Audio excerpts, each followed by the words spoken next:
Saan ka ba nagkamali? Sa tingin mo, saan ka ba nagkulang o saan ka ba sumobra? Yung pain na naranasan mo, ano yung ituturo sa'yo nun? Naniniwala kasi ko na yung pain na naranasan natin sa buhay, makakapagpabago talaga sa atin. It will change us. Pero, sa anong version? Magbabago ka ba sa version na ikalulungkot mo, ikasisira mo?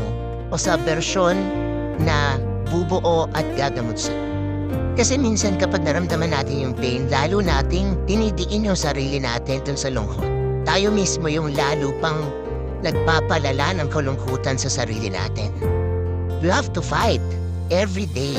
Every morning na gigising ka, kailangan sabihin mo sa sarili mo na sa araw na to, kahit sandali, kahit saglit, kahit dahan-dahan, kahit mabagal, pipiliin ko yung paggaling ko. Kahit hindi agad-agad, kahit hindi agad ako mabuo, okay lang. Basta magdedesisyon ako ngayong araw na ako naman.